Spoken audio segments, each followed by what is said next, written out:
Hello, Shailesh. Today I'll be doing your peer review in your persuasive speech. After watching it, I really enjoyed listening to it. Now, let's first look at your content. When looking at it, the three intro, body, and conclusion, I was able to see that you were able to do this really well.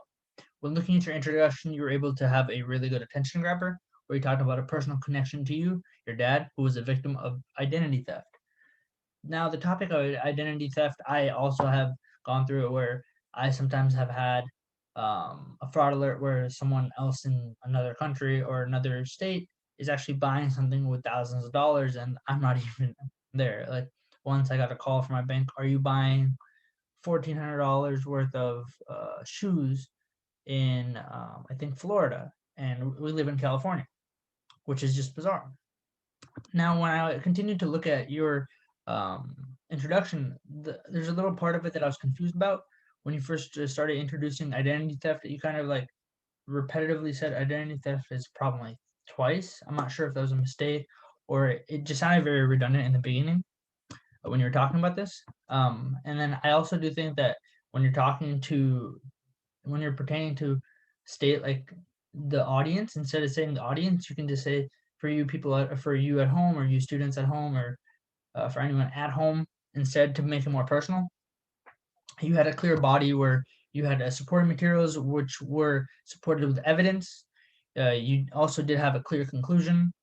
However, from my analysis, you kind of reworded it in a way where it seemed different from the beginning. Like you had your main 3 points. However, the main 3 points that you ended with didn't sound like the same.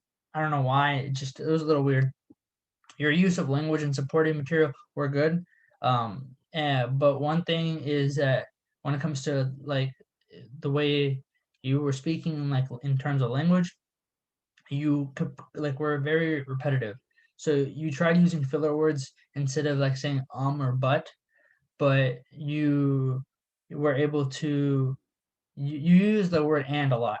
Like you kept saying, for example, like um, identity theft is very bad for people, and then and you just continue on saying and you couldn't like you really wouldn't end if that makes sense. However, I'll tell you this: it still was a good speech. I'm just saying that you had great points and great evidence to support it. When looking at your organizational skills, you were very organized. You clearly had said your 3 points and went into detail through the speech. The transitions were something that you did a really, really good job on. They were very seamless. You went, okay, this is what I'm talking about, and now let's talk about this. You were very good about that. When I was looking at your visual and vocal component, I found that you seemed a little stiff and were stuck in one position. Vocally, you seemed very monotone. Uh, like you weren't able to change your tone, if that makes sense. One thing I also did see that is that you were emphasizing some words. However, when you're emphasizing them, you put too much emphasis on them. Where like you go, blah blah blah, like today is a very good day. Like it sounds like you're hitting the brakes really hard. So what I would suggest next time is that when you're emphasizing is try to emphasize like really quickly. Don't take so long to emphasize on it, possibly, but still it was good. You're able to maintain really good eye contact, which some people struggle with, but you did a really, really good job by not being able to lose eye contact alongside use your flashcards or not use your flashcards. Your use of natural gestures and movement was not really there. You were kind of stiff, like I talked about before. For your volume, personally, it was a little quiet just due to the distance you were standing at.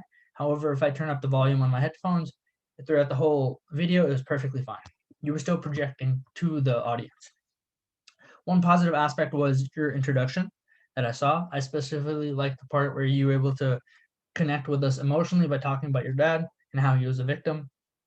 Personally, one suggestion that I think that you need to work on is the hand gestures and the tone of your voice, because when you're speaking to someone, like if you don't use your hands and you just put them like this, or you stand straight and then you don't move, when you're not really moving, the audience loses eye contact with you sometimes because the guy's just standing there, like he's not using his hands, he's not pointing, he's not saying hey, or like he's not using hand gestures to be able to help in his presentation.